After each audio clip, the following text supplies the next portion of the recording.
ನಾನೇನು ಏಕ್ದಮ್ ಹೋಗಿಲ್ಲ ಅಥವಾ ನನಗೆ ಎಕ್ಸ್ಪೀರಿಯನ್ಸ್ ಇಲ್ಲ ಅಂತ ಹೋಗಿಲ್ಲ. ಅವಳು ಒಂದು ಹುಡುಗಿನೇ ಹೆಣ್ಣಾಗಿ ಅವ್ರ ಫ್ಯಾಮಿಲಿಯಿಂದ ಮತ್ತೆ ಅವಳಿಗೆ ಯಾವುದೇ ತೊಂದರೆ ಆಗಬಾರ್ದು ಅಂತ ನಾನು ಇಲ್ಲಿ ವಿಡಿಯೋ ಮಾಡಿ ಹೇಳ್ತಾ ಇರೋದು. ಆಗಿರ್ತಾರೆ ಅವ್ರನ್ನ ಕೆಟ್ಟವ್ರು ಮಾಡಕ್ಕೆ ಹೋಗ್ಬೇಡಿ, ಒಳ್ಳೆಯವ್ರನ್ನ ಒಳ್ಳೆಯವ್ರಾಗಿರೋದಕ್ಕೆ ಬಿಟ್ಬಿಡಿ.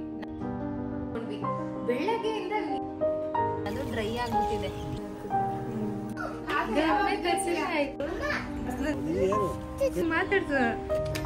ಇದು ಸುಮ್ಮನೆ ಸ್ಯಾಂಪಲ್ ಬ್ಯಾಕ್ ಜಾಯಿನ್. ಎಲ್ಲೋಗ್ತೀವತ್ತು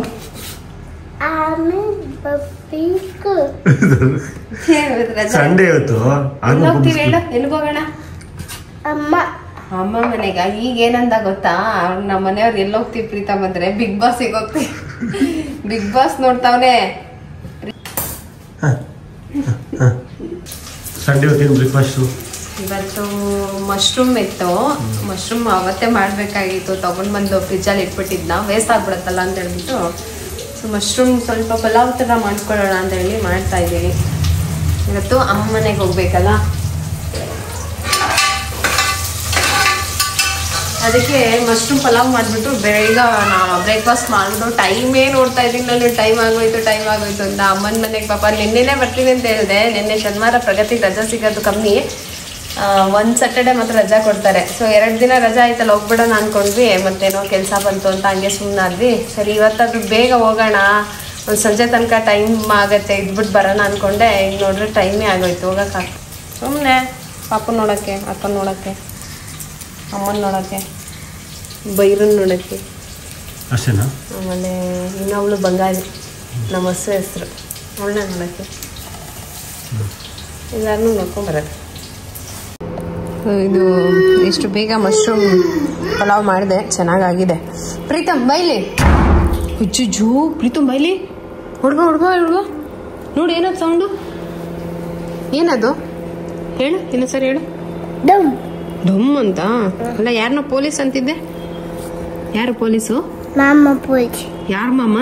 ಮಾಮ. ನಿಮ್ಮ ಮಾಮ ಪೊಲೀಸಾ? ಹಾ, ಯಾವ ಊರಿಗೆ? ಅಕ್ಕಿ ಬಿಟ್ಟು. ಬಾ ಇಲ್ಲಿ, ಫಸ್ಟ್ ತಿನ್ಬಿಡು. ತಿಂದ್ರೆ ನಿನ್ನ ಸಂಜೆ ಸ್ಕೂಲಿಂದ ಬಂದ ತಕ್ಷಣನೇ ಸ್ವಲ್ಪ ಅವ್ರ ಡ್ಯಾಡಿ ಮನೇಲಿ ಇದ್ರೆ ಹೊರಗಡೆ ಆಟ ಆಡೋದಕ್ಕೆ ಹೋಗೋಣ ಅಂತ. ಈಗ ರೋಡಲ್ಲಿ ಆಟ ಆಡೋದು ರೂಢಿ ಆಗ್ಬಿಟ್ಟಿದೆಯಲ್ಲ, ಅವ್ನಿಗೆ ಏನೋ ಖುಷಿ, ನನಗೆ ಗೊತ್ತಾಗಬಾರ್ದು ಅಂತ ಸೊನ್ನೆ ಮಾಡಿ ತೋರಿಸ್ತಾನೆ. ಸರಿ ಅಂತ ಹೇಳ್ಬಿಟ್ಟು ಅವನು ಒಂದು ಸ್ವಲ್ಪ ಹೊತ್ತು ಹೊರಗಡೆ ಆಟ ಆಡೋದಕ್ಕೆ ಕರ್ಕೊಂಡು ಹೋಗ್ತಾರೆ. ಇಲ್ಲ ಅವ್ನು ಆಟ ಆಡ್ತಾ ಇರೋದು ಬಂದ್ಬಿಟ್ಟು ತುಂಬಾನೇ ಚೆನ್ನಾಗಿದೆ, ಅವ್ನಿಗೆ ತುಂಬಾ ಚೆನ್ನಾಗಿ ಟೈಮ್ ಪಾಸ್ ಆಗುತ್ತೆ. ಇದು ಲವ್ ಲ್ಯಾಪ್ ಅವರ elegant scooter, 3 wheeler kick scooter ತರ, 3 to 10 years ವರೆಗೂ ಯೂಸ್ ಮಾಡ್ಕೊಬಹುದು. ಹಾಗಾಗಿ ಇದನ್ನ ತಗೊಂಡೆ. ಇನ್ನು 10 years ತನಕ ಆರಾಮಾಗಿ ಆಟ ಆಡ್ತಾನೆ ಅಂತ. ಮತ್ತೆ ಅದು ವೀಲಲ್ಲಿ LED ಲೈಟ್ಸ್ ಇರುತ್ತೆ, ನಿಮಗೆ ನೈಟಲ್ಲಿ ತುಂಬ ಚೆನ್ನಾಗಿ ಕಾಣಿಸುತ್ತೆ. ಸ್ಟೇಬಲ್ ವೈಡ್ ಡೆಕ್ ಕೂಡ ಕೊಟ್ಟಿರ್ತಾರೆ, ಮತ್ತು ಅಡ್ಜಸ್ಟಬಲ್ ಹೈಟ್ ಕೂಡ ಇದೆ. ಮತ್ತು ಹ್ಯಾಂಡಲ್ ಬಾರ್ ಇದೆಯಲ್ಲ, ತುಂಬ ಈಸಿಯಾಗಿ ಗ್ರಿಪ್ ಮಾಡ್ಬೋದು. ಔಟ್ಡೋರ್ ಆಟ ಆಡೋದಕ್ಕಂತೂ ಸಿಕ್ಕಾಪಟ್ಟೆ ಖುಷಿಯಾಗಿ ಆಡ್ತಾನೆ. ಏನು ಸ್ಪೀಡಾಗಿ ಬರ್ತಾನೆ ಅಂತಂದರೆ, ಮೊದಲೆಲ್ಲ ಸ್ವಲ್ಪ ಹೆದರ್ತಾ ಇದ್ದ, ಇವಾಗ ಆಟ ಆಡಿ ರೂಢಿ ಆಗಿಬಿಟ್ಟಿದೆಯಲ್ಲ, ತುಂಬ ಚೆನ್ನಾಗಿ ಆಡ್ತಾನೆ. ಅದನ್ನು ತೊಗೊಂಡೋಗಿ ಒಂದು ಸ್ವಲ್ಪ ಹೊತ್ತು ಅಲ್ಲೆಲ್ಲ ಆಟ ಆಡಿಸ್ಕೊಂಡು ಅವ್ನಿಗೂ ಒಂದು ಸ್ವಲ್ಪ ಟೈಮ್ ಪಾಸ್ ಆಗುತ್ತೆ. ಈ ಥರದ್ದೆಲ್ಲ ಸಿಕ್ಕಿದ್ರೆ ಮಕ್ಕಳಿಗೆ ಹೊರಗಡೆ ಅವ್ರಿಗೂ ಖುಷಿ ಆಗುತ್ತೆ, ಮನೇಲಿ ಇದ್ದು ಹೊರಗಡೆ ಹೋದಾಗ. ಸೊ ಇದೇನಾದರೂ ಯಾಕೆ ಅಂದರೆ 10 years ತನಕ ಹೈಟ್ ಅಡ್ಜಸ್ಟ್ಮೆಂಟ್ ಇರುತ್ತೆ. ದೊಡ್ಡವರು ಚಿಕ್ಕವರು ಒಂದು ಸ್ವಲ್ಪ ಅವ್ರ ಹೈಟಿಗೆ ತಕ್ಕನಾಗಿ ಅಡ್ಜಸ್ಟ್ ಮಾಡಿ ಆಡ್ಕೋಬೋದು ಅಂತ ಹೇಳ್ಬಿಟ್ಟು ಸ್ವಲ್ಪ ಹೊತ್ತು ಕರ್ಕೊಂಡೋಗಿ ಆಟ ಆಡಿಸ್ಕೊಂಡು ಬರ್ತೀವಿ. ಆಮೇಲೆ ಬ್ರೇಕ್ ಕೂಡ ಇರುತ್ತೆ ಹಿಂದೆಗಡೆ, ಅಪ್ ಟು 70 kg ವರೆಗೂ ತಡೆಯುತ್ತೆ ಕೆಪಾಸಿಟಿ. ಹಾಗಾಗಿ ಇವ್ನಿಗೆ ಇವಾಗ ಕೊಡ್ಸಿದ್ರೆ ಇನ್ನೂ ಸ್ವಲ್ಪ ಅವ್ನು ತುಂಬ ದೊಡ್ಡವನಾಗೋ ತನಕ ಸ್ವಲ್ಪ ಹೊತ್ತು ಆಟ ಆಡ್ತಾನೆ ಅಂತ ಕೊಡ್ಸಿದ್ವಿ. ಕ್ಯಾಟ್ ನೋಡಿ ಅಲ್ಲಿದೆ, ಅವನಿಗೆ ಕಾಣಿಸ್ತಾನೆ ಇಲ್ಲ ಕ್ಯಾಟ್. ಇವಾಗ ಕಾಣಿಸ್ತಾ ಕ್ಯಾಟು. ಹೀಗೆ ಹೊರಗಡೆ ಹೋಗಿ ಆಟ ಆಡ್ಕೊಂಡು ಬರೋದು ಅಂದರೆ ಅವ್ನಿಗೆ ತುಂಬ ಇಷ್ಟ. ಅವ್ರ ಡ್ಯಾಡಿ ಮನೇಲಿದ್ದರೆ ಕಂಪಲ್ಸರಿ ಕರ್ಕೊಂಡು ಹೋಗ್ತಾರೆ. ಚಿಕ್ಕ ಜಾಗದಲ್ಲಿ ಆಡೋಕ್ಕಾಗಲ್ಲ ಅಂತ ಹೇಳ್ಬಿಟ್ಟು ಈ ಥರ ಡೆಡ್ ಎಂಡ್ ರೋಡ್ಗಳಿರುತ್ತಲ್ಲ, ಅಲ್ಲಿ ಕರ್ಕೊಂಡೋಗಿ ಸುಮಾರು ಹೊತ್ತು ಆಟ ಆಡಿಸ್ಕೊಂಡು ಅವ್ನಿಗೂ ಸ್ವಲ್ಪ ರಿಲ್ಯಾಕ್ಸ್ ಫೀಲ್ ಆಗುತ್ತೆ. ಆಮೇಲೆ ಮನೆಗೆ ಕರ್ಕೊಂಬಂದು ಸ್ವಲ್ಪ ಹೋಮ್ವರ್ಕ್ ಎಲ್ಲ ಬರ್ಸಿದ್ರೆ ಆಗುತ್ತೆ ಅಂತ ಹೇಳ್ಬಿಟ್ಟು ಕರ್ಕೊಂಡು ಹೋಗ್ತಾರೆ. ಇನ್ನು ಅದನ್ನು ಈಸಿಯಾಗಿ ಫೋಲ್ಡ್ ಮಾಡಿ ಎತ್ಕೊಂಡು ಹೋಗ್ಬೋದು. ಟ್ರಾವೆಲ್ ಮಾಡೋದಕ್ಕೂ ಈಸಿ, ಎಲ್ಲಾದರೂ ತೊಗೊಂಡು ಹೋಗಂಗಿದ್ರೆ ಆರಾಮಾಗಿ ತೊಗೊಂಡು ಹೋಗ್ಬೋದು. ನಿಮ್ಗೆ ಏನಾದರೂ ನಿಮ್ಮ ಮಕ್ಕಳು ಈ ಪ್ರಾಡಕ್ಟ್ನ ನೋಡಿದ್ರೆ ಇಷ್ಟ ಆದರೆ ಲಿಂಕಲ್ಲಿ ಡಿಸ್ಕ್ರಿಪ್ಷನಲ್ಲಿ ಹಾಕಿರ್ತೀನಿ, ಲಿಂಕ್ನ ನೀವು ಚೆಕ್ ಮಾಡಿ. ಇನ್ಸ್ಟಾಗ್ರಾಮಲ್ಲಿ ನಾನು ಇವಾಗ ಅಂದರೆ ಶಾರ್ಟ್ ವಿಡಿಯೋ ಮಾಡ್ತೀನಲ್ವ ರೆಸಿಪಿದು, ಅದರೊಳಗೆ ನನ್ನ ಮಗಳಿಗೆ ಲಂಚ್ ಬಾಕ್ಸ್ ರೆಸಿಪಿ ಮಾಡ್ತೀನಿ ಅಂತ ಅಂದಾಗ ಎಲ್ಲರೂ ಸುಳ್ಳು ಅಷ್ಟು ದೊಡ್ಡ ಮಗಳ, ಯಾವಾಗ ಮದುವೆ ಆಯಿತು, ಏನಾಯಿತು, ಹೆಂಗಾಯಿತು, ಅಷ್ಟು ದೊಡ್ಡ ಮಗಳು ಹೆಂಗೆ, ಅವಳು ಇನ್ನೂ ವಯಸ್ಸು ಚಿಕ್ಕದೆ, ಬಟ್ ಸ್ವಲ್ಪ ಎತ್ತರ ಇರೋದಕ್ಕೆ ಹಂಗೆ ಕಾಣಿಸುತ್ತೆ ಅಷ್ಟೇ.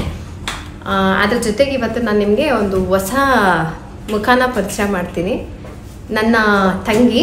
ಸೊ ನೀವು ಇದುವರೆಗೂ ನನ್ನ ತಂಗಿನ ನೋಡಿಲ್ಲ ಅಲ್ವಾ, ಸೊ ಅದಕ್ಕೋಸ್ಕರ ನೀವೆಲ್ಲರಿಗೋಸ್ಕರ ನನ್ನ ಹೊಸ ತಂಗಿನ ತೋರಿಸ್ತೀನಿ.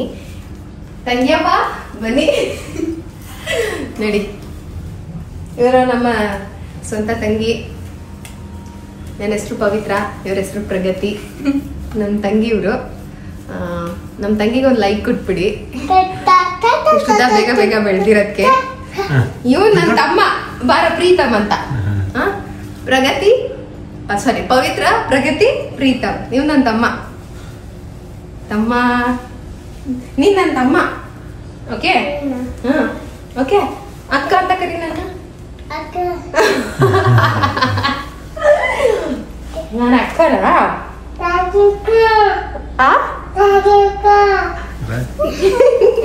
ಏನಂದ ಪವಿತ್ರ ಅಕ್ಕ ಅನ್ನು. ನಾನು ಅಕ್ಕನ ಮಮ್ಮಿನ ಹೇಳ. ಅಕ್ಕನ ಯಾರು ನಾನು? ನಾನು ಯಾರು? ನಾನು ಯಾರು? ನಾನು ಯಾರು? ಮಮ್ಮಿನ? ನೀನ್ ನನ್ನ ತಮ್ಮನ? ನೀ ನಮ್ಮ ಅಕ್ಕನ? ಸರಿ, ಇವರು ಸುಮ್ಮನೆ ಜೋಕ್ ಮಾಡಿದೆ, ಆಮೇಲೆ ಅದು ಸೀರಿಯಸ್ ಆಗ್ಬಿಡುತ್ತೆ. ನನ್ನ ಮಗಳು ಪ್ರಗತಿ ಎಲ್ಲರಿಗೂ ಗೊತ್ತು. ಇಷ್ಟಿದ್ದಾಗ ನೋಡಿದ್ರಿ, ಜಸ್ಟ್ 1-2-3 years ಅಲ್ಲಿ ಇಷ್ಟುದ್ದ ಆಗ್ಬಿಟ್ರು. ಸೊ ಹಂಗಾಗಿ ಎಲ್ಲರಿಗೂ ಕನ್ಫ್ಯೂಷನ್, ಇದು ಯಾರು ಇದು ಯಾರು ಇದು ಯಾರು ಅಂತ. ಇವರು ನಮ್ಮ ಮಗಳು. ನೋಡೋಣ, ಟೈಮ್ ಆಗೋಯ್ತು.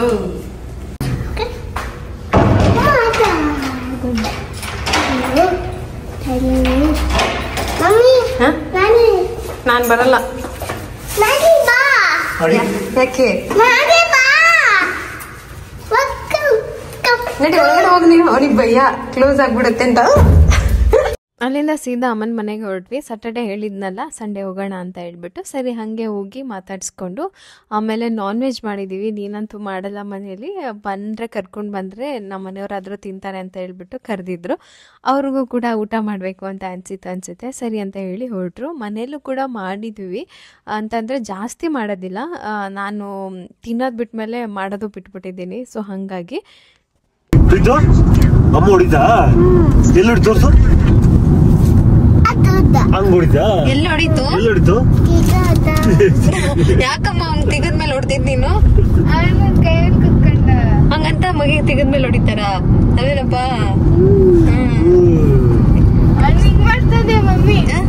ಹೆಂಗ್ ಮಾಡ್ದೆ ಪ್ರೀತಮ್ ಅಕ್ಕಂಗೆ? ಹೆಂಗ್ ಮಾಡ್ದೆ ಅಂದ? ಕಂಪ್ಲೇಂಟ್ ಹೇಳೋದು ಬೈಸ್ಬಿಟ್ಟು ಅನ್ನದ?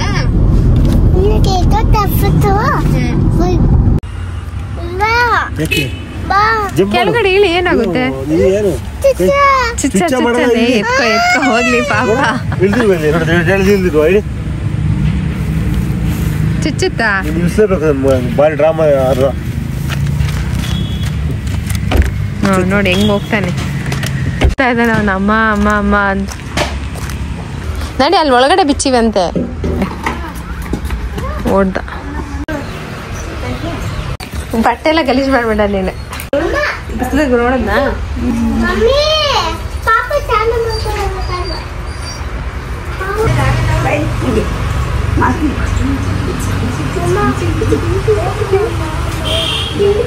ಯಾರು ನೋಡ್ತಾನೆ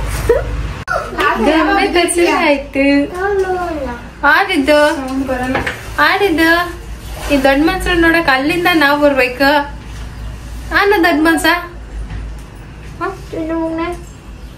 ಏನಪ್ಪ? ಚಿನ್ನು ಫ್ಯಾನ್ ನೋಡದ, ಸೀಟ್ ನೋಡದ? ನನ್ನೇ ನೋಡ್ತಾ ಇದ್ಯಾ? ಹಿಂಗ ಅಂದಲ್ವಾ? ನನ್ನ ನೋಡ್ತೀಯಾ? ನನ್ನ ನೋಡಿ ನಗ್ತೀಯಾ? ಯಾವೂರಿದು? ಯಾವೂರಿಗೆ ಬಂದಿರೋದು ತಾವು? ನಗುನು ಬರುತ್ತೋ? ನಗು ಬರುತ್ತೆ ನಿಂಗೆ? ಚಿಚ್ಚಿ ಏನದು? ಪಾಪು ಮಾತಾಡ್ಸು. ಏ ಪಾಪ ಅಂದ್ರೆ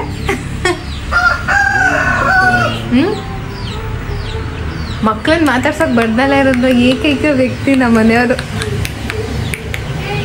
ನಾನು 2 ಮಕ್ಳನ್ನ ಮಾತು ಆಡ್ಸಿಲ್ಲ ಅಂತ ಇಲ್ಲ, ಸುಮ್ಮನೆ ಕೊಟ್ರೆ ಹಿಂಗೆ ನೋಡ್ಕೊಂಡು ಕುತ್ಕೊಳ್ಳೋದು ಅಷ್ಟೇ. ಮಗುನ ಹಿಂಗೆ ನೋಡ್ಕೊಂಡು ಸುಮ್ಮನೆ ಕುತ್ಕೋದ್ರೆ ಕುತ್ಕೋತಾರೆ. ಏ ಶಿಶು ಅಂತ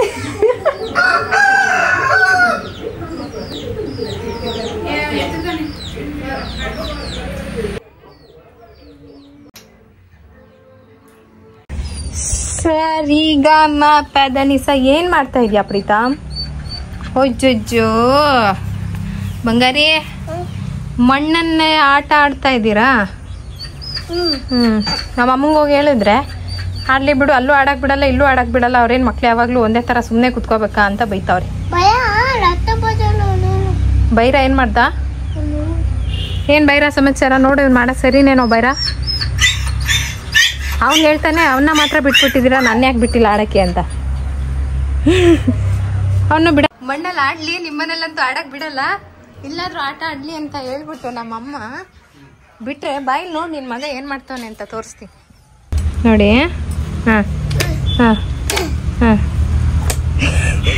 ನಿನ್ನನ್ನು ಆಟ ಆಡಕ್ ಬಿಟ್ಟಿದ್ದು ನಿಮ್ಮಮ್ಮ.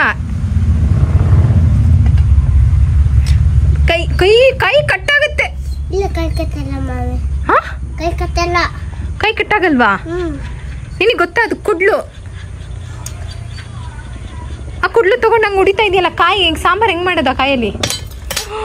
ಕಾಲು ನಡಿ ಒಳಗಡೆ ನಡಿ. ಸಾಕು ಸಾಕು ನಡಿ ಸ್ನಾನಗೋಸ್ಕರ.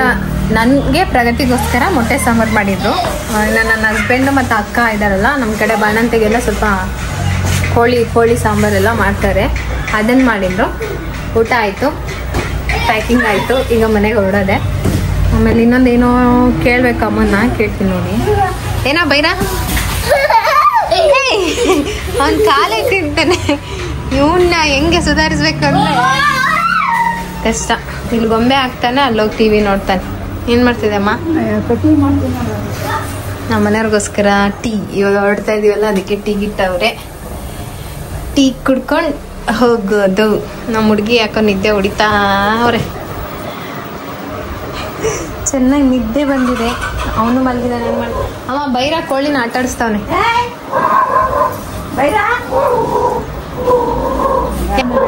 ಬೇರೆ ನಾಯಿ ಬಂದಿರ್ಬೇಕು.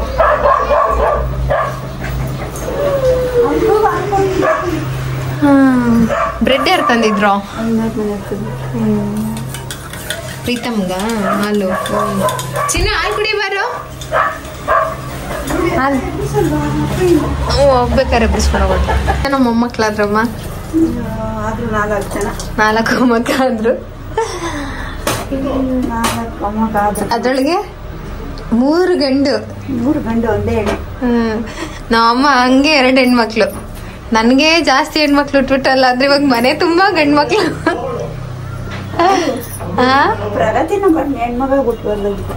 ಪ್ರಗತಿನ ಹೆಣ್ಮಗ ಬರ್ದಿತ್ತ. ನಮ್ಮಮ್ಮ ಬೇಜಾರಾಗ್ಬಿಟ್ಟಿತ್ತಾರ. ಈಗ ಅವಳು ಇಷ್ಟೆಲ್ಲ ಹುಡುಗ ಆಗಿದ್ದಿದ್ರೆ ಇಷ್ಟೊಂದು ಗಾಡಿನೇ ಓಡಿಸ್ಕೊಂಡಾಗಳ.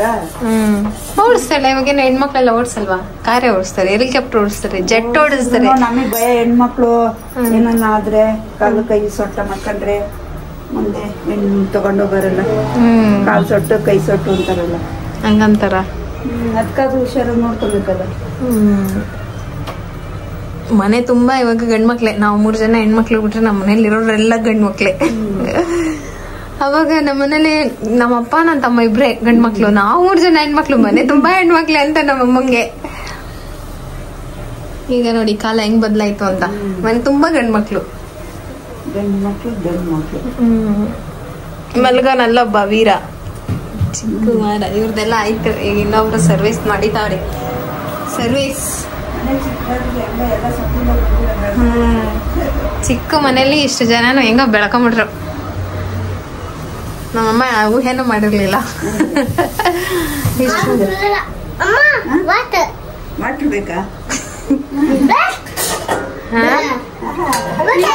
ಈಗ ಹಾಲು ಕುಡಿತೀಯಾ? ಕೊಡ್ತೀವಿ. ನೀರು ಕುಡ್ಬಿಟ್ಟು ಗಾಡಿ ಮುಂದಕ್ಕೆ ಹೋಗಲ್ಲ.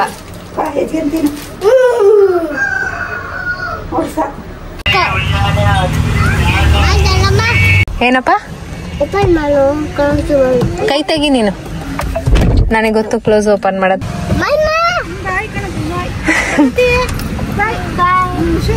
ಹಾ ಬಾಯ್ ನಾ ಅದೇ ಹೇಳು ದೊಡ್ಡಮ್ಮ ಬಾಯ್ ಬಾಯ್ ದೊಡ್ಡಮ್ಮ ಅನ್ನು. ದೊಡ್ಡಮ್ಮ ಬಾಯ್ ದೊಡ್ಡಮ್ಮ.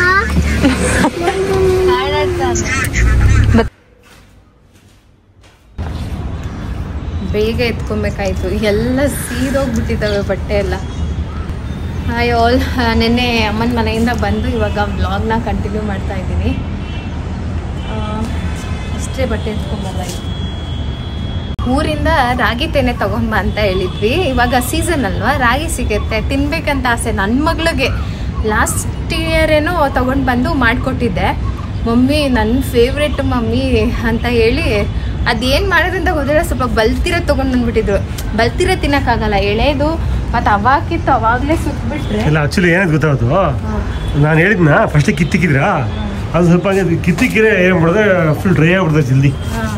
ಮುಂಚೆನೇ ಕಿತ್ ಮಾಡಿಬಿಟ್ಟಿದ್ದಾರೆ ಅನ್ಸುತ್ತೆ, ಅದು ಡ್ರೈ ಆಗಿಬಿಟ್ಟಿದೆ. ಇರಲಿ ಅಂತ ಹೇಳ್ಬಿಟ್ಟು ತಗೊಂಬಂದು ಇಲ್ಲಿ ಬಿಸಿಲಲ್ಲಿ ಹಾಕಿದ್ವಿ. ರಾಗಿ ಆಗೋಯ್ತಿದ್ದು, ರಾಗಿ ಆಗಿದೆ. ಇದನ್ನ ದೋಸೆಗೆ ಎಂತಕ್ಕಾದ್ರೂ ರುಬ್ತೀವಲ್ಲ, ಬಿಳಿ ರಾಗಿ ನೋಡಿ. ಎಂಥ ಬಿಸಿಲು ಅಂದರೆ ಫುಲ್ ಒಣಗ್ಬಿಟ್ಟಿದೆ. ಈಗ ಮನೆಗೆ ತೊಗೊಂಡೋಗಿ ಹುರಿದ್ಬಿಟ್ಟು ಹಿಂಗೆ ಎತ್ತಿಟ್ಕೊಡ್ರೆ ದೋಸೆ ಮಾಡ್ತೀವಲ್ವ, ದೋಸೆಗೆ ರುಬ್ಬಿಟ್ಟು ಇಟ್ಬಿಟ್ಟು ದೋಸೆ ಮಾಡ್ಬೋದು.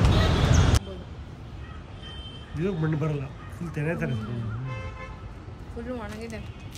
ರಾಗಿ ತೆನೆಯಿಂದ ಇನ್ನೂ ಏನೇನೆಲ್ಲ ರೆಸಿಪಿ ಮಾಡ್ಬೋದು ಅಂತ ನನಗೆ ಹೇಳಿ. ಸೊ ನಾನು ಟ್ರೈ ಮಾಡ್ತೀನಿ. ನಾನಂತೂ ಈ ಕಾಯಿ ತುರಿ ಹಾಕಿ ಸಕ್ಕರೆ ಹಾಕಿ ತಿಂತೀವಲ್ಲ ಅಷ್ಟೇ ಮಾಡೋದು. ತುಂಬ ಟೇಸ್ಟ್, ಅದು ನೆನೆಸ್ಕೊಂಡಾಗಿದ್ದ ತಿನ್ನಬೇಕು ಅನಿಸ್ತಾ ಇದೆ. ಪ್ರಗತಿಗೆ ಆಸೆ ಆಗಿಬಿಟ್ಟಿದೆ. ಇನ್ನು ರಸಮ್ ರೈಸ್ ಮಾಡೋದಕ್ಕೆ ಎಣ್ಣೆಗೆ ಸ್ವಲ್ಪ ಸಾಸಿವೆ, ಜೀರಿಗೆ, ಸಾಂಬಾರು ಈರುಳ್ಳಿ ಹಾಕಿದ್ರೆ ಚೆನ್ನಾಗಿರುತ್ತೆ. ಸ್ವಲ್ಪ ಈರುಳ್ಳಿ, ಕರಿಬೇವು, ಒಂದು ಸ್ವಲ್ಪ ಒಣಮೆಣ್ಸಿಕಾಯಿ ಹಾಕ್ಕೊಂಡಿದ್ದೀನಿ, ಬೆಳ್ಳುಳ್ಳಿ. ಪ್ರೀತಮ್ಗೆ ಸ್ವಲ್ಪ ಕೆಮ್ಮು ಥರ ಆಗಿದೆ, ಸರಿ ಅವನಿಗೆ ಅಂತ ರೀಸೆಂಟಾಗಿ ಸ್ವಲ್ಪ ರಸಮ್ ಎಲ್ಲ ಮಾಡ್ತಾ ಇರ್ತೀನಿ. ಈ ಥರ ಕೆಮ್ಮು ನೆಗಡಿ ಆದಾಗ ರಸಮ್ ತುಂಬ ಟೇಸ್ಟ್ ಕೊಡುತ್ತೆ, ಚೆನ್ನಾಗೂ ಅನಿಸುತ್ತೆ ತಿನ್ನೋದಕ್ಕೆ. ಹಾಗಾಗಿ ಸ್ವಲ್ಪ ರಸಮ್ ಪೌಡರು, ಟೊಮೊಟೊ, ಅರಿಶಿನ ಮತ್ತು ತೊಗರಿಬೇಳೆ ಅಕ್ಕಿನ ನೀರಲ್ಲಿ ತೊಳೆದ್ಬಿಟ್ಟು ನೆನೆಸಿಟ್ಟಿದ್ದೆ. ಅದನ್ನು ಹಾಕಿ ಉಪ್ಪು ಹಾಕಿ ಸ್ವಲ್ಪ ಜಾಸ್ತಿ ನೀರು ಹಾಕಬೇಕು, ತೆಳ್ಳಗಿದ್ರೆ ಚೆನ್ನಾಗಿರುತ್ತೆ. ಏನ್ ಬೇಕಪ್ಪ? ನೀರು ಬೇಕಾ? ನೀರು ಆಮೇಲೆ ಕುಕುಂಬರ್ ಬೇಕಾ? ಕುಕುಂಬರ್ ಹಿಂಗೆ ಏನೋ ಒಂದು ಮಾತಾಡ್ತಾ ಇರ್ತಾನೆ. ಯಾಕೋ ಸಡನ್ ಆಗಿ ತಲೆನೋವು ಬಂದ್ಬಿಡ್ತು ಸಂಜೆಯಿಂದ. ಸೊ ಅದಕ್ಕೆ ಸಿಂಪಲ್ ಆಗಿ ಏನು ಮಾಡ್ಬೇಕಂತ ಒನ್ ಪಾಟ್ ರೆಸಿಪಿ ಅಂತ ಹೇಳ್ತಾರೆ. ನಾನು ಸಾಂಬಾರ್ ರೈಸ್ ರೆಸಿಪಿನ ಆಲ್ರೆಡಿ ಅಪ್ಲೋಡ್ ಮಾಡಿದ್ದೀನಿ. ಇದು ರಸಮ್ ರೈಸು, ಅಂದರೆ ರಸಮ್ ಸಪ್ರೇಟು, ರೈಸ್ ಸಪ್ರೇಟ್ ಮಾಡೋದಕ್ಕಿಂತ ಎರಡು ಒಟ್ಟಿಗೆ ಮಾಡಿದ್ರೆ ರಸಮ್ ರೈಸ್ ಜೊತೆಗೆ ಊಟ ಮಾಡ್ಕೋಬೋದು. ಹಾಗೆ ಅದಕ್ಕೆ ಸ್ವಲ್ಪ ಹಪ್ಳ ಕರೆದ್ಬಿಟ್ಟು ಸೌತೆಕಾಯಿ ಕಟ್ ಮಾಡಿದ್ದೀನಿ. ಈಸಿಯಾಗಿ ಸಂಜೆಗೆ ಸ್ವಲ್ಪ ಲೈಟಾಗಿ ಊಟ ಮಾಡಬೇಕಲ್ಲ, ಅದಕ್ಕೆ ಜಾಸ್ತಿ ಏನೋ ಬೇಡ ಅಂತೇಳಿ ಇವಾಗಿದೆ ಊಟ. ಸಿಕ್ಕಾಬಿಟ್ಟೆ ಒಂಥರ ಇಕ್ಕಿದಂಗೆ ತಲೆನೋವು ಜಾಸ್ತಿ ಆಗೋಯ್ತು, ಏನಂತ ಗೊತ್ತು. ನನಗೆ ಸುಸ್ತು ಅಂದರೆ ನನ್ನ ಮಗ ಸುಸ್ಸು ಮಾಡಕ್ಕೆ ಹೋಗ್ತಾವನೆ. ಸುಸ್ಸ ಇದು ಬರ್ತೀನಿ, ಸುಸ್ಸು ಮಾಡಿ ಬರ್ತೀನಿ ಅಂತ. ಮೊನ್ನೆ ಊರಿಗೆ ಹೋದಾಗ ಸ್ವಲ್ಪ ಬಾಳೆಹಣ್ಣೆಲ್ಲ ತೊಗೊಂಡು ಬಂದಿದ್ರು. ಬಾಳೆಗೊನೆ ತೊಗೊಂಡು ಬರ್ತಾರೆ. ಯಾಕೆಂತಂದರೆ ಇಲ್ಲೆಲ್ಲ ನಾಟಿ ಅಂದರೆ ಸ್ವಲ್ಪ ರೇಟು ಜಾಸ್ತಿ ಮತ್ತು ಮೆಡಿಸನ್ ಹಾಕ್ಬಿಡ್ತಾರೆ ಬೇಗ ಹಣ್ಣಾಗಲಿ ಅಂತ. ಅದಕ್ಕೆ ನಮ್ಮ ಮನೇಲಿ ಊರಿಂದನೇ ತೊಗೊಂಡು ಬಂದುಬಿಡ್ತಾರೆ. ಹೋದಾಗೆಲ್ಲ ಸಣ್ಣ ಗೊನೆ ತೊಗೊಂಡು ಬಂದರೂ ಸಾಕು, ತೀರಾ ದೊಡ್ಡ ತೊಗೊಂಬಂದರೆ ಹಣ್ಣಾಗಿ ಬೇಗ ಹಾಳಾಗಿಬಿಡುತ್ತೆ ಅಂತ ಚಿಕ್ಕ ಚಿಕ್ಕದೇ ತೊಗೊಂಡು ಬರ್ತಾರೆ. ಎಲ್ಲ ಕಟ್ ಮಾಡಿ ನ್ಯೂಸ್ ಪೇಪರ್ ಹಾಕಿ ಬ್ಯಾಗಲ್ಲಿ ಇಟ್ಟಿರ್ತಾರಲ್ಲ, ಈ ಥರ ಬೇಗನೆ ಹಣ್ಣಾಗಿಬಿಡುತ್ತೆ. ಸ್ಕೂಲ್ಗೆ, ಲಂಚ್ ಬಾಕ್ಸ್ಗೆ. ಇನ್ನು ನನ್ನ ಮಗನಿಗೆ ಏಲಕ್ಕಿ ಬಾಳೆಹಣ್ಣು ಅಂದರೆ ಸಿಕ್ಕಾಬಟ್ಟೆ ಇಷ್ಟ. ಅದೇನಂತ ಗೊತ್ತಿಲ್ಲ, ಚಿಕ್ಕುಡುನಿಂದ ಬಾಳೆಹಣ್ಣು ತುಂಬ ತಿಂತಾನೆ. ಅವನಿಗೂ ಇಷ್ಟ ಆಗುತ್ತೆ, ಕೆಮಿಕಲ್ ಹಾಕ್ದಲ್ಲೇ ಕೊಟ್ಟರೆ ಅವ್ರಿಗೂ ಒಳ್ಳೇದಲ್ವ ಮಕ್ಕಳಿಗೆ ಅಂತ. ಇನ್ನು ಸಂಜೆ ನಾನು ಅಡುಗೆ ಮತ್ತು ತಲೆನೋವು ಬಂದುಬಿಟ್ಟಿತ್ತು ಯಾಕೋ ಅಂತ ಹೇಳಿ ಅಡುಗೆ ಮನೇಲಿ ಇದಾದೆ. ನಮ್ಮ ಮನೆಯವರು ಸ್ವಲ್ಪ ರೆಡಿ ಆಗಿಬಿಟ್ಟು ಹಾಗೆ ಪೂಜೆ ಏನಾದರೂ ಮಾಡು, ದೀಪ ಹಚ್ಬಿಡು ಅಂತ ಹೇಳಿದ್ರು ಅಂತ ಹೇಳಿ ನನ್ನ ಮಗಳೇ ಇವತ್ತು ದೀಪ ಹಚ್ಚಿ ಕಡ್ಡಿ ಹಚ್ಚಿ ಪೂಜೆ ಮಾಡಿದ್ರು. ಅಷ್ಟರೊಳಗೆ ನಾನು ರಸಮ್ ರೈಸ್ ರೆಡಿ ಮಾಡಿಕೊಂಡೆ. ಅದಕ್ಕೆ ಸೈಡ್ಗೆ ಸ್ವಲ್ಪ ಸೌತೆಕಾಯಿ ಕಟ್ ಮಾಡಿ ಹಪ್ಳ ಕರೆದಿದ್ದೆ. ಇಷ್ಟೇ, ನೋಡೋಕ್ಕೆ ಅಷ್ಟು ಸಿಂಪಲ್ ಆಗಿದೆ, ಮಾತ್ರ ಟೇಸ್ಟ್ ಸೂಪರ್ ಆಗಿರುತ್ತೆ. ನೀವು ಟ್ರೈ ಮಾಡಿ ಹೇಗೆ ಬಂತು ಅಂತ ನನ್ನ ಕಮೆಂಟಲ್ಲಿ ಹೇಳಿ. ರೆಸಿಪಿನ ಸಪ್ರೇಟಾಗಿ ಮಾಡಿ ಅಂತ ಹೇಳ್ತಾ ಇದ್ದೀರಾ, ಸೊ ಅದನ್ನೇ ನಾನು ಯೋಚನೆ ಮಾಡ್ತಾ ಇದ್ದೀನಿ. ಹಾಗೆ ಸ್ವಲ್ಪ ಬಟ್ಟೆ ಎಲ್ಲ ಇದ್ವಲ್ಲ ಮಡ್ಚಿಟ್ಕೊತಾ ಇದ್ದೆ. ಒಂದು ವಿಚಾರ ಹೇಳಬೇಕು ಅಂತ ನೆನಪಾಯಿತು. ಏನು ಅಂತ ಅಂದರೆ, ನಾನು ನಿಮಗೆ ಆಲ್ರೆಡಿ ಒಂದ್ಸರಿ ಹೇಳಿದ್ದೆ, ಒಬ್ಬರು ತೀರಾ ಪರ್ಸ್ನಲ್ ಆಗಿ ಕಮೆಂಟ್ಸ್ ಮಾಡ್ತಾ ಇದ್ದಾರೆ, ಬ್ಲಾಕ್ ಮಾಡಿದ್ರೆ ಮತ್ತೆ ಕ್ರಿಯೇಟ್ ಮಾಡ್ತಾರೆ ಅಂತ ಹೇಳ್ಬಿಟ್ಟು. ಸೊ ಅದಕ್ಕೆ ಇವತ್ತು ಲಾಸ್ಟ್ ಒಂದು ಪ್ರೀವಿಯಸಲ್ಲಿ ತುಂಬ ಒಂಥರ ಕೆಡ್ತಾ ಕಮೆಂಟ್ ಮಾಡಿದ್ರು. ಸೊ ಅದನ್ನು ನನ್ನ ಹಸ್ಬೆಂಡ್ ನೋಡಿ ಇವತ್ತು ಅದೇ ಇದೆಲ್ಲ ಕಾಪಿ ತೊಗೊಂಡು, ಸೊ ಇದರೊಳಗೆ ಎಲ್ಲ ಇದೆ ಅವ್ರು ಮಾಡಿರೋದು, ಮತ್ತು ನಮ್ಮ ಮನೆಯವರು ಇವಾಗ ಸ್ಟೇಷನ್ಗೆ ಹೋಗಿ ಬಂದಿರೋದು. ಸೊ ಅದು ಎಲ್ಲನೂ ಯಾವ್ಯಾವ ವಿಡಿಯೋ ಕಮೆಂಟ್ ಹಾಕಿದ್ರು ಅಂತ ಹೇಳ್ಬಿಟ್ಟು ಪ್ರಿಂಟ್ ತೆಗೆದ್ಬಿಟ್ಟು DYSP ಹತ್ರ ಹೋಗಿದ್ರು. ಇಲ್ಲೇ ನಮ್ಮ ಹಸ್ಬೆಂಡ್ಗೆ ಫ್ರೆಂಡ್ ಇದ್ದಾರೆ ಪೊಲೀಸ್ ಸ್ಟೇಷನಲ್ಲಿ, ಅವ್ರನ್ನ ಕರ್ಕೊಂಡೇ ಹೋಗಿದ್ರು. ಸೊ ಅವರೊಂದು ಸಜೆಷನ್ ಕೊಟ್ಟರು. ಯಾಕೆಂತಂದರೆ ನಾನು ಇದನ್ನು ತುಂಬ ಸೀರಿಯಸ್ ಆಗಿ ತೊಗೊಂಡಿಲ್ಲ. ನನ್ನ ಇದರಲ್ಲೇ ಯೂಟ್ಯೂಬಲ್ಲೇ ಒಂದು 100 ಐಡಿಯನ್ನು ನಾನು ಹೈಡ್ ಮಾಡಿದ್ದೀನಿ.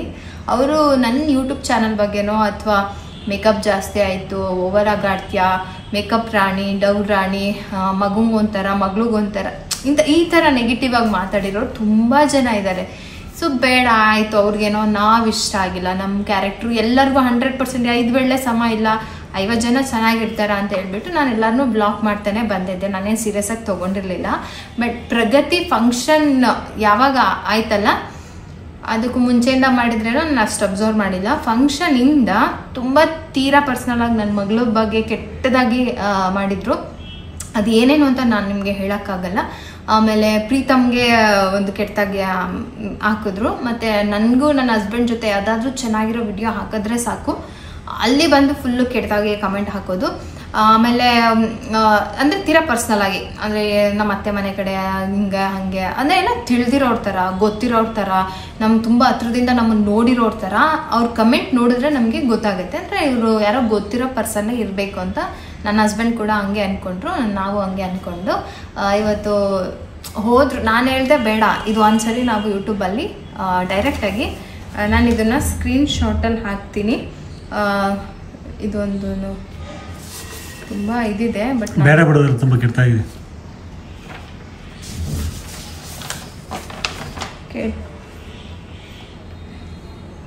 ನೀವು ಕೂಡ ಇದು ತೋರಿಸು.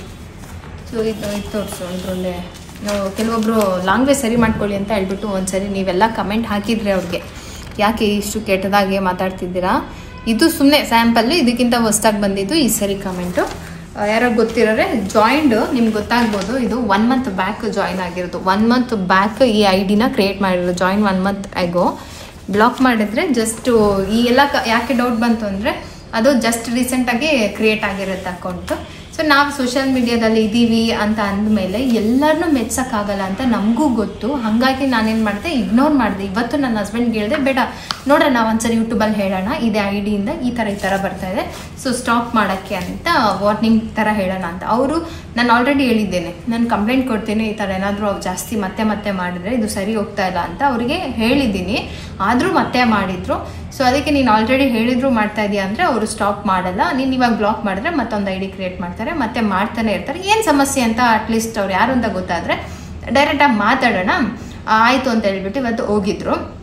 ನಾನೇನಂದೆ ಅಂದರೆ ಒಂದು ಸಣ್ಣ ಕಮೆಂಟ್ಸಿಂದ ಎಷ್ಟು ದೊಡ್ಡ ಅನಾಹುತಗಳು ಆಲ್ರೆಡಿ ಆಗಿರೋದನ್ನ ಇಡೀ ಕರ್ನಾಟಕ ಜನಗಳೇ ನೋಡಿದ್ದೀರಾ, ಎಲ್ಲರಿಗೂ ಗೊತ್ತು. ಸಣ್ಣ ಸಿಲ್ಲಿ ಮ್ಯಾಟರೇ ಇರಬಹುದು, ಅದು ಇಷ್ಟರಲ್ಲಿ ಪರಿಹಾರ ಆಗೋದು ದೊಡ್ಡದಾಗುತ್ತೆ.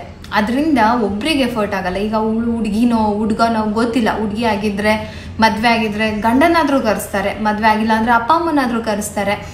ಸುಮ್ಮನೆ ಬಂದು ನಾವು ಏನೋ ಕಂಪ್ಲೇಂಟ್ ಕೊಟ್ಟು ಅಂತ ಹೇಳಿ ಇವಾಗ ಅವ್ರನ್ನ ಕರೆಸಿ, ಅವ್ರ ಫ್ಯಾಮಿಲಿಯವ್ರನ್ನ ಕರೆಸಿ ಅಲ್ಲೇನಾದರೂ ಆ ಹುಡುಗಿಗೆ ಪ್ರಾಬ್ಲಮ್ ಆಗಬಹುದೇನೋ ಅಂತಲೂ ನಾನು ಇವತ್ತು ಈಗಲೂ ಯೋಚನೆ ಮಾಡ್ತಾ ಇದ್ದೀನಿ. ಬಟ್ ಅವರು ಮನಸ್ಸೋ ಇಚ್ಛೆ ಕಮೆಂಟ್ ಮಾಡಿದ್ದಾರೆ. ಅದು ಬೇರೆಯವ್ರು ಮಾಡಿದ್ರೆ ನನಗೆ ಈಸಿಯಾಗಿ ಗೊತ್ತಾಗುತ್ತೆ. ಬೇರೆ ಯೂಸರ್ಸು, ನನ್ನ ವ್ಯೂವರ್ಸು, ನನಗೆ ಇಷ್ಟ ಇಲ್ದಲೇ ಮಾಡಿರೋರು ಗೊತ್ತಾದರೂ ನನಗೆ ಗೊತ್ತಾಗುತ್ತೆ ಇದು ಯಾರೋ ಪರ್ಸ್ನಲ್ ಆಗೇ ಮಾಡ್ತಾ ಇರೋದು. ಯಾರೇ ಆಗಿರಲಿ, ಅವ್ರು DYSP ಏನಂತ ಅಂದರು. ಸೊ ಏನಾಗುತ್ತೆ ಸರ್, ಇವಾಗ ಕರೆಸ್ತೀವಿ, ಮಾತಾಡ್ತೀವಿ, ಮತ್ತೆ ಒಂದು ಇದಾಗುತ್ತೆ, ಹೋಗ್ಬಿಡ್ತಾರೆ. ಇದರಿಂದ ಏನಾಗಲ್ಲ. ನಿಮಗೆ ಬೆಸ್ಟ್ ಆಪ್ಷನ್ ಅಂತ ಅಂದರೆ ಏನು ಮಾಡೋಕ್ಕೆ ಹೇಳಿದ್ರು ಅಂದರೆ ನಿಮ್ಗೆ ಏನಾದರೂ ಅವ್ರಿಗಿಲ್ಲ, ನಾವು ಒಂದು ಪಾಠ ಕಲಿಸ್ತೀವಿ ನೆಕ್ಸ್ಟ್ ಬ್ಲಾಯ್ ಹಿಡಿದ್ಬಿಟ್ಟು ಮಾನಷ್ಟ ಮುಖದ ಬಂದ್ಬಿಟ್ಟು ಹಾಕಿ ಒಂದು 5 ಲಕ್ಷಕ್ಕೂ ಒಂದು 10 ಲಕ್ಷಕ್ಕೂ ಆ ಥರ ಹೇಳಿದ್ದಾರೆ. ಯಾಕೆಂದರೆ ಅವ್ರು ಮಾತಾಡಿರೋದು ನಾನೀಗ ಬ್ಲರ್ ಮಾಡಿ ಹಾಕಬೇಕಾಗತ್ತೆ. ಈಗ ಓದೋಣ ಅಂದರೂ ನನ್ನ ಬಾಯಲ್ಲ ಆ ಥರ ನಿಜ ನನಗೆ ಮಾತಾಡೋಕ್ಕೆ ಇಷ್ಟ ಇಲ್ಲ, ಪದಗಳನ್ನ ಬಳಸೋಕ್ಕೆ ಇಷ್ಟ ಇಲ್ಲ. ಸೊ ಅದಕ್ಕೆ ಅವ್ರು ಹಂಗಂದ್ರು, ಸರಿ ಆಗಲಿ ಹೋಗ್ಲಿ ಪರವಾಗಿಲ್ಲ, ಟೈಮ್ ವೇಸ್ಟ್ ಆದರೂ ಪರವಾಗಿಲ್ಲ, ಏನಾದರೂ ನಾವು ಇದನ್ನು ಮಾಡೋಣ ಅಂತ ಅಂದ್ಕೊಂಡಿದ್ದಾರೆ. ಬಟ್ ನಾನು ಬೇಡ ಅಂತ ಹೇಳ್ತಾ ಇದ್ದೀನಿ. ಸೊ ಈ ಐಡಿನೂ ಕಳಿಸ್ತೀನಿ, ನೀವು ನೋಡಿದ್ರಲ್ಲ ಇದೇ ಐಡಿ. ಇದರಲ್ಲಿ ಇನ್ನೂ ಕೆಟ್ಟ ಕಮೆಂಟ್ಸ್ ಇದೆ, ಅದನ್ನು ಹಾಕೋಕ್ಕೆ ಇಷ್ಟಪಡೋಲ್ಲ. ನನ್ನ ಮಗನಿಗೆ ಒಂದ್ಸರಿ ಹಾಕಿದ್ರು, ಅದನ್ನ ನೋಡೇನೆ ಅವರು ತುಂಬ ಬೇಜಾರು ಮಾಡಿಕೊಂಡ್ರು. ಆಡೋ ಮಕ್ಕಳು, ಅದು ಚಿಕ್ಕ ಮಗು, ಅದು ಇನ್ನೋಸೆನ್ಸ್ ಫೇಸ್, ಹೆಂಗೆ ಅವ್ರಿಗೆ ಮನಸ್ಸು ಬರುತ್ತೆ ಇಷ್ಟು ಕೆಟ್ಟದಾಗೆ ಕಮೆಂಟ್ ಮಾಡೋಕ್ಕೆ ಅಂತ ಹೇಳಿ ಅದನ್ನು ಇದು ಮಾಡಿದ್ವಿ. ಬಟ್ ಇನ್ನು ಇದು ಲಾಸ್ಟ್. ಯಾಕೆ ಅಂತಂದರೆ ಗೊತ್ತಲ್ಲ ನಿಮಗೇನೆ, ಒಂದು ಸಣ್ಣ ವಿಚಾರ ಎಷ್ಟು ದೊಡ್ಡ ಮ್ಯಾಟ್ರ್ ಆಗಿಬಿಡುತ್ತೆ. ನಂದು ಫ್ಯಾಮಿಲಿನೇ, ಅವ್ರದ್ದು ಫ್ಯಾಮಿಲಿನೇ. ಸೊ ನಾನು ಇಲ್ಲಿ ಜೀವನ ಮಾಡೋಕ್ಕೆ, ಜೀವನ ಕಟ್ಕೊಳ್ಳೋಕೆ ಬಂದಿದ್ದೀನಿ. ಗೊತ್ತಿದ್ದೋ ಗೊತ್ತಿಲ್ದನೋ ಯೂಟ್ಯೂಬಲ್ಲಿ ಅರ್ನಿಂಗ್ಸ್ ಆಗುತ್ತೆ ಅಂತನೋ, ಅಥವಾ ನನ್ನಲ್ಲೇನೋ ಒಂದು ಕ್ರಿಯೇಟಿವಿಟಿ ಇದೆ ಅಂತನೋ, ನಾನು ಯೂಟ್ಯೂಬಲ್ಲಿ ವಿಡಿಯೋ ಮಾಡೋಕ್ಕೆ ಶುರು ಮಾಡಿದ ತಕ್ಷಣ ನಾವು ಏನೋ ಅಂದ್ಕೊಳಕ್ಕೆ ಹೋಗಬೇಡಿ. ಈಗ ಚಿತ್ರರಂಗ ಅಂತ ಬಂದ್ಬಿಟ್ಟು ಫಿಲಮಲ್ಲಿ ಎಲ್ಲರೂ ಮೂವಿ ಮಾಡ್ತಾರೆ, ಸೀರಿಯಲ್ ಮಾಡ್ತಾರೆ, ಅವ್ರದ್ದು ಒಂದು ಜೀವನ, ನಾಟಕ ಮಾಡ್ತಾರೆ, ಎಲ್ಲರದು ಒಂದು ಅವ್ರದ್ದು ವೃತ್ತಿ ಅಂತ ತಗೊಂಡ್ಬಿಟ್ಟು ಮಾಡ್ತಾ ಇದ್ದಾರೆ. ಅದಕ್ಕೆ ಮರ್ಯಾದೆ ಕೊಡ್ತಾರೆ, ಮಾಡ್ತಾರೆ. ಇದು ಒಂದು ಕೆಲಸನೇ. ಇದು ಸುಮ್ಮನೆ ಯಾರು ನಮ್ಮನ್ನು ನೋಡ್ತಾ ಇಲ್ಲ, ಇಷ್ಟಪಟ್ಟೆ ನೋಡ್ತಾ ಇರೋದು. ಇದು ನಮ್ಮ ಕೆಲಸ. ನಮ್ಮ ಕೆಲ್ಸಕ್ಕೆ ನಾವು ಮರ್ಯಾದೆ, ನಾವು ದೇವ್ರಂತಾನೆ ಅನ್ಕೊಳ್ತೀವಿ. ಯಾಕೆಂದ್ರೆ ಅಂದಂಥ ಪರಿಸ್ಥಿತಿಲಿ ನಮ್ಗೆ ಸಹಾಯ ಮಾಡಿರುತ್ತೆ ಈ ಯೂಟ್ಯೂಬ್ ಚಾನಲ್. ನನಗೊಬ್ಳಿಗೆ ಅಲ್ಲ, ನನ್ನಂತ ಎಷ್ಟೋ ಹೆಣ್ಮಕ್ಳಿಗೆ. ಸೊ ಅದನ್ನ ಯಾಕೆ ಅಷ್ಟು ಕೀಳಾಗಿ ನೋಡ್ತಾ ಇದ್ದೀರಾ? ಹಂಗೆ ಕೀಳಾಗಿ ನೋಡಂಗಿದ್ರೆ ನೀವೊಂದು ಎಲ್ಲ ಕೆಲ್ಸಕ್ಕೆ ಹೋಗ್ತಾ ಇದ್ದೀರಾ, ಒಬ್ರು ಕೈ ಕೆಳಗಡೆ ನೀವು ಅದೇ ತಾನೇ ಮಾಡ್ತಾ ಇರೋದು. ಯಾರ್ಯಾರು ಯೂಟ್ಯೂಬನ್ನ ನೆಗೆಟಿವ್ ಆಗಿ ಮಾತಾಡ್ತಾ ಇದ್ದಾರೋ ಅವ್ರಿಗೆಲ್ಲರಿಗೂ ಹೇಳ್ತಾ ಇರೋದು. ಸೊ ಹೆಣ್ಮಕ್ಳು ಬಂದ್ರು ಒಂದು ವಿಡಿಯೋ ಮಾಡ್ತಾ ಇದ್ದಾರೆ ಅಂತ ಅಂದ ತಕ್ಷಣ ಅವರು 3 ಬಿಟ್ಬಿಟ್ಟಿರ್ತಾರೆ, ಅಥವಾ ಎಲ್ಲರನ್ನೂ ಬಿಟ್ಬಿಟ್ಟಿರ್ತಾರೆ. ಆ ಥರ ಅನ್ಕೊಳಕ್ ಹೋಗ್ಬೇಡಿ. ಎಲ್ಲರಿಗೂ ಎಲ್ಲ ರೀತಿಯಾದಂತಹ ಮನ್ಸಿಗೆ ನೋವಾಗೋದು ಎಲ್ಲ ಇರುತ್ತೆ. ಅವ್ರು ಕೆಟ್ಟಾಗಿ ವಿಡಿಯೋ ಮಾಡ್ತಾ ಇದ್ದಾರಾ, ನೀವು ಒಳ್ಳೆಯವ್ರಲ್ವಾ, ನೀವು ಯಾಕೆ ಕೆಟ್ಟ ಕಮೆಂಟ್ ಹಾಕ್ತೀರಾ? ನೀವು ಒಳ್ಳೆಯವ್ರು ತಾನೆ, ನೀವು ಕೆಟ್ಟ ಕಮೆಂಟ್ ಹಾಕ್ಬಿಡಿ. ಅವರು ಕೆಟ್ಟವ್ರು ಅಂತ ನೀವು ಯಾಕೆ ಕೆಟ್ಟವ್ರು ಹಾಕ್ತೀರಾ? ನೀವು ಕೆಟ್ಟವ್ರಾ? ಸೊ ಅಷ್ಟೇ. ನಾನು ಅವ್ರ ಹತ್ರ ನಾನೇನು ರಿಕ್ವೆಸ್ಟ್ ಮಾಡ್ತಾ ಇಲ್ಲ. ನೆಕ್ಸ್ಟ್ ಟೈಮ್ ನಾನೇನಾದರೂ ಇದೇ ಐಡಿಯಲ್ಲಿ ಅಥವಾ ಇನ್ನೊಂದರಲ್ಲಿ ಏನಾದರೂ ಈ ಥರ ನನ್ನ ಪರ್ಸ್ನಲ್ ಆಗಿ ನನ್ನ ನೆಗೆಟಿವ್ ಯಾವುದು, ಪರ್ಸ್ನಲ್ ಯಾವುದು ಅಂತ ಚೆನ್ನಾಗಿ ಅರ್ಥ ಆಗುತ್ತೆ. ಅದಕ್ಕೆ ಸಾಕ್ಷಿ ಅಂದರೆ 106 ಅಕೌಂಟನ್ನು ನಾನು ಹೈಡ್ ಮಾಡಿರೋದು. ಅವರೆಲ್ಲ ನೆಗೆಟಿವ್, ಅವರು ನನಗೆ ಚೆನ್ನಾಗಿ ಗೊತ್ತು. ಸೊ ನಾನೇನು ಏಕ್ದಮ್ ಹೋಗಿಲ್ಲ, ಅಥವಾ ನನಗೆ ಎಕ್ಸ್ಪೀರಿಯನ್ಸ್ ಇಲ್ಲ ಅಂತ ಹೋಗಿಲ್ಲ. ನೆಕ್ಸ್ಟ್ ಟೈಮ್ ಏನಾದರೂ ಈ ಥರ ನೀವು ಪರ್ಸ್ನಲ್ಲಾಗಿ ಟಾರ್ಗೆಟ್ ಮಾಡಿ ಮಾತಾಡ್ತೀನಿ ಅಂತಂದರೆ ನೆಕ್ಸ್ಟ್ ನೀವು ರೆಡಿ ಮಾಡ್ಕೊಳ್ಳಿ ಕ್ಯಾಶ್ನ. ನನಗೆ ಗೊತ್ತಿಲ್ಲ, ನಾನು ಅದನ್ನೇ ಮಾಡೋದು. ಇದನ್ನು ಅಷ್ಟೇ, ಸಿಲ್ಲಿಯಾಗಿ ಯಾರು ತೊಗೊಂಡು ನೆಗೆಟಿವ್ ಹಾಕಿದ್ರೆ ಹಾಕ್ಬೋದು. ನಾನು ಸ್ಕ್ರೀನಲ್ಲೂ ತೋರ್ಸೋಕ್ಕಾಗಲ್ಲ ಅಂತ ಕಮೆಂಟ್ ಹಾಕಿದ್ದಾರೆ ಅಂದರೆ ನೀವೇ ಅರ್ಥ ಮಾಡ್ಕೊಳ್ಳಿ ಅವ್ರು ಹೆಂಗೆ ಹಾಕಿರ್ತಾರೆ ಅಂತ. ಅವಳು ಒಂದು ಹುಡುಗಿನೇ, ಹೆಣ್ಣಾಗಿ ಅವ್ರ ಫ್ಯಾಮಿಲಿಯಿಂದ ಮತ್ತು ಅವಳಿಗೆ ಯಾವುದೇ ತೊಂದರೆ ಆಗಬಾರ್ದು ಅಂತ ನಾನು ಇಲ್ಲಿ ವಿಡಿಯೋ ಮಾಡಿ ಹೇಳ್ತಾ ಇರೋದು. ಸೊ ಇದನ್ನ ಇಲ್ಲಿಗೆ ನಿಲ್ಲಿಸಿ. ಯಾರು ಶಾಂತವಾಗಿರ್ತಾರೆ, ಪೇಷನ್ಸ್ ಆಗಿರ್ತಾರೋ ಅವ್ರಿಗೆ ಕೋಪ ಬಂದರೆ ಅದು ಅಷ್ಟೇ ಕೆಟ್ಟದಾಗಿರುತ್ತೆ. ದಯವಿಟ್ಟು ಅರ್ಥ ಮಾಡಿಕೊಂಡು ಎಲ್ಲರೂ ಒಳ್ಳೆಯವರಾಗಿರ್ತಾರೆ, ಅವ್ರನ್ನ ಕೆಟ್ಟವ್ರು ಮಾಡೋಕ್ಕೆ ಹೋಗ್ಬೇಡಿ. ಒಳ್ಳೆಯವ್ರನ್ನ ಒಳ್ಳೆಯವರಾಗಿರೋದಕ್ಕೆ ಬಿಟ್ಬಿಡಿ. ನಾನು ಯಾರ್ದು ತಲೆ ಹೊಡೆದಿಲ್ಲ, ಯಾರಿಗೂ ಏನೂ ಮೋಸ ಮಾಡಿಲ್ಲ, ಅಥವಾ ಯಾರ ಮನೆಯಿಂದ ಏನೋ ಮೋಸ ಮಾಡಿ ಬರ್ಸ್ಕೊಂಡೇನೂ ಬಂದಿಲ್ಲ. ನಾನು ಕಷ್ಟಪಡ್ತಾ ಇದ್ದೀನಿ. ನೀವು ಕಷ್ಟ ಇಲ್ಲ ತಾನೇ? ಯೂಟ್ಯೂಬು ನೀವು ಮಾಡಿ ದುಡೀರಿ, ನೋಡೋಣ. ಡೈಲಿ ತಿಂಗಳಲ್ಲಿ 10 ವಿಡಿಯೋ, ನಾನೊಂದು 1000 ಮೇಲೆ ಹಾಕಿದ್ದೀನಿ. 4 ವರ್ಷದಿಂದ 1000 ವಿಡಿಯೋ ಹಾಕಿದ್ದೀನಿ. ನೀವು ಡೈಲಿ ಒಂದು ಹಾಕಿ, ಡೈಲಿ 2 ಆಗುತ್ತಾ, 3 ಆಗುತ್ತಾ, ಇವತ್ತೊಂದೇ ದಿನ 1000 ವಿಡಿಯೋ ಹಾಕಿ ನೀವು 1 ಲಕ್ಷ ಸಬ್ಸ್ಕ್ರೈಬರ್ ಮಾಡಿ ನಾಳೆಯಿಂದ ದುಡೀರಿ. ಬೇಡ ಅಂತ ಹೇಳಿದೀವ? ಯೂಟ್ಯೂಬೇ ನಮ್ದಾ? ಮಾಡಿ. ಯಾಕೆ ಮಾಡೋರ್ಗೆ ಯಾಕೆ ಈ ಥರ ಬಂದು ಮಾತಾಡ್ತೀರಾ? ನಿಮಗೂ ಆಗುತ್ತಾ? ಮಾಡಿ. ಯೂಟ್ಯೂಬ್ ಯಾರ್ದು ಅಲ್ಲ, ಯೂಟ್ಯೂಬ್ ಪಬ್ಲಿಕ್ದು. ಮಾಡ್ಕೊಂಡು ನೀವು ದುಡೀರಿ, ನೀವು ಚೆನ್ನಾಗಿರಿ, ನಿಮ್ಮ ಫ್ಯಾಮಿಲಿ ನೋಡ್ಕೊಳ್ಳಿ, ನಿಮ್ಮ ಅಪ್ಪ ಅಮ್ಮನ ನೋಡ್ಕೊಳ್ಳಿ, ನಿಮ್ಮ ಹೆಂಡತಿ ಮಕ್ಕಳನ್ನ ನೋಡ್ಕೊಳ್ಳಿ. ತಪ್ಪೇನು? ಯಾಕೆ ಯಾರೋ ದುಡಿತಾ ಇದ್ದಾರೆ, ಯಾರೋ ವಿಡಿಯೋ ಮಾಡ್ತಿದ್ದಾರೆ ಅಂದ ತಕ್ಷಣ ಬಂದು ಮನಸೋ ಇಚ್ಛೆ ಮಾತಾಡೋದು? ಇದು ಆನ್ಲೈನ್ ಮತ್ತು ಆಫ್ಲೈನ್ ಇಬ್ಬರು ಮಾತಾಡಿರೋರ್ಗೂ ಹೇಳ್ತಾ ಇದ್ದೀನಿ. ನೆಕ್ಸ್ಟ್ ಟೈಮ್ ಏನಾದರೂ ನಮ್ಮ ಪರ್ಸ್ನಲ್ ಆಗಿ ಮಾತಾಡೋಕೆ ಬಂದರೆ ನಾವು ಬಾಯಲ್ಲಂತೂ ಉತ್ತರ ಕೊಡೋಕ್ಕಾಗಲ್ಲ. ಯಾಕೆ ಅಂತಂದರೆ ಬಾಯಲ್ಲಿ ಹೇಳಿ ಸಾಕಾಗ್ಬಿಟ್ಟಿದೆ ಅವ್ರಿಗೆ. ಪಾಪ ಲಾಸ್ಟ್ ಟೈಮ್ ಒಂದು ವಿಡಿಯೋಗೆ ಹಾಕಿದ್ರು, ಅದಕ್ಕೆ ಎಷ್ಟು ಜನ ವ್ಯೂವರ್ಸ್ ಬಂದು ಕಮೆಂಟ್ ಹಾಕಿದ್ರು, ಏನ್ರಿ ಲ್ಯಾಂಗ್ವೇಜ್ ನಿಮ್ಮದು, ಏನ್ರಿ ಮಾತಾಡ್ತಾ ಇದ್ದೀರಾ ಅಂತ. ಆದರೂ ಅಯ್ಯಮ್ಮ ಬಿಡ್ತಾನೇ ಇಲ್ಲ. ಬ್ಲಾಗ್ ಮಾಡಿದ್ರೆ ಇಮ್ಮಿಡಿಯೇಟಾಗಿ 1-2 ಮಂತ್ಸ್ಗೆ ಕ್ರಿಯೇಟ್ ಆಗುತ್ತೆ ಅಕೌಂಟು. ಪ್ರಗತಿ ಫಂಕ್ಷನ್ ಆಗಿದೆ, 1 ವರ್ಷದ ಮೇಲಾಯಿತು. ಏನು ಮಾಡೋದು? ಮಾಡ್ಬೇಕು, ಅವ್ರಿಗೆ ಸರಿಯಾಗಿ ಬುದ್ಧಿ ಕಲಿಸ್ಬೇಕು. ನಾನು ಇವತ್ತವ್ರನ್ನ ಪೊಲೀಸ್ ಸ್ಟೇಷನ್ಗೆ ಹೋಗೋದು ಬೇಡ ಅಂತಲೇ ತಡೆದಿದ್ದು. ಬೇಡ, ಅವರು ಒಂದು ಹುಡುಗಿ ಆಗಿರ್ಬೋದು, ಅವ್ರಿಗೆ ಇನ್ನೂ, ಅಥವಾ ಮದುವೆ ಆಗದಲ್ಲಿ ಈ ಥರದ್ದು ಒಂದು ಸಿಚುವೇಶನಲ್ಲಿ ಇರ್ಬೋದು, ತಿಳಿದೇನೋ ಏನೋ ಮಾತಾಡೋಕೆ ಹೋಗಿ ಮಾತಾಡಿರ್ಬೋದು ಅಂತ. ನಮ್ಮ ಮನೆಯಲ್ಲಿ ಆ ಕಮೆಂಟ್ಸ್ಗಳೆಲ್ಲ ನೋಡಿದ್ರೆ ಅವ್ರು ಯಾರೋ ಗೊತ್ತಿರೋರೆ ಅಂತ ಅನ್ಸೋಷ್ಟು ಸ್ಟ್ರಾಂಗ್ ಫೀಲ್ ಹಂಗೆ ಬರ್ತಾ ಇದೆ. ಹಾಗಾಗಿ ನಮ್ಗೆ ಗೊತ್ತಿರೋ ಯಾರಿಗೂ ನಾವು ಹೋಗಿ ಅವ್ರ ಮನೇಲಿ ಒಂದಿನ ಅನ್ನ ತಿಂದು ಋಣ ಕಳೆದಿಲ್ಲ. ನಿಜ, ನಂಬ್ತಿರೋ ಬಿಡ್ತಿರೋ, ನಾವು ಯಾರ ಮನೇಲೂ ಹೋಗಿ ಅವ್ರಿಗೆ ತೊಂದರೆ ಕೊಟ್ಟಿಲ್ಲ. ನಾವು ಎಷ್ಟು ಅಪ್ಪ ಏನೋ ಹಿಂಗೆ ಹೋದ್ರೆ ಅವ್ರಿಗೆ ಕಷ್ಟ ಆಗುತ್ತೇನೋ, ಹಿಂಗೆ ಬಂದರೆ ಅವ್ರಿಗೆ ಆ ಥರದವ್ರೆ. ನಾವು ಯಾರಿಗೂ ಏನೋ ಅನ್ಯಾಯ ಮಾಡಿಲ್ಲ, ಅವ್ರಿಗೆ ಮೋಸ ಮಾಡಿಲ್ಲ, ಅವರಿಂದ ಏನೋ ಕಿತ್ಕೊಂಡಂತೂ ಬಂದಿಲ್ಲ.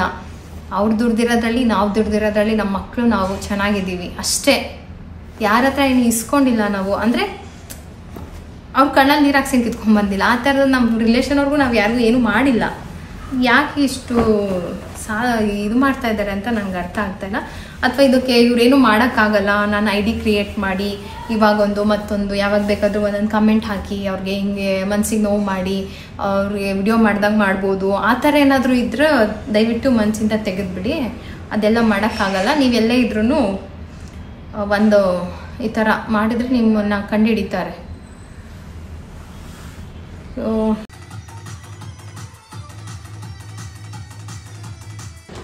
ಹಾಗೆ ಇವತ್ತಿನ ವ್ಲಾಗ್ನ ಕೂಡ ಎಲ್ಲ ಮುಗಿಸ್ತಾ ಇದ್ದೀನಿ. ನಾನೇನಾದ್ರೂ ಡೈಲಿ ವ್ಲಾಗ್ಸ್ ಚಾಲೆಂಜ್ ಮಾಡಿದ್ರಿ, ಫೇಲ್ ಆದ್ರಿ ಅಂತೆಲ್ಲ ಹೇಳ್ತಾ ಇದ್ರಿ. ತುಂಬಾ ಕಷ್ಟ ಇದೆ ಡೈಲಿ ವ್ಲಾಗ್ಸ್ ಮಾಡೋದು. ನನಗೆ ನೀವು ಏನಾದರೂ ಟಾಪಿಕ್ ಕೊಡಿ, ನಾನು ಅದ್ರ ಮೇಲೆ ವಿಡಿಯೋನ ಮಾಡ್ತೀನಿ. ಸೊ ಇವರು ಹೆಲ್ಪ್ ಮಾಡ್ತಾರೆ. ಏನಾದರೂ ಚಾಲೆಂಜಸ್ ಇದ್ರೆ ಹೇಳಿ, ಬೇಕಾದ್ರೆ ನಾನು ಇವರು ಮಾಡಿದ್ರೆ ನಿಮ್ಮಿಬ್ರಿಗೆ ಈ ಚಾಲೆಂಜ್ ಸೂಟ್ ಆಗುತ್ತೆ, ಮಾಡಿ ನೋಡಿ ಅಕ್ಕ ಇದನ್ನ ಹೆಂಗಿರುತ್ತೆ ಅಂತ. ನಾನು ಅವರ ಅನ್ನೋ ಥರ, ಓಕೆನಾ? ಆ ಥರ ಯಾವ್ದಾದ್ರು ನಿಮಗೆ ಸಜೆಷನ್ ಸಿಕ್ಕಿದ್ರೆ, ಟಾಪಿಕ್ ಸಿಕ್ಕಿದ್ರೆ ನನಗೆ ಕಮೆಂಟ್ ಸೆಕ್ಷನಲ್ಲಿ ಹಾಕಿ, ಖಂಡಿತ ನಾನು ಅದನ್ನು ನೆಕ್ಸ್ಟ್ ವಿಡಿಯೋ ಮಾಡ್ತೀನಿ.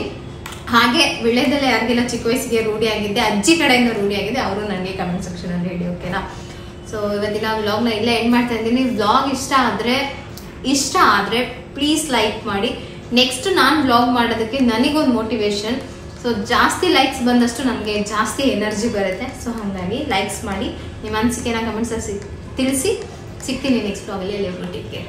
ಬಾಯ್.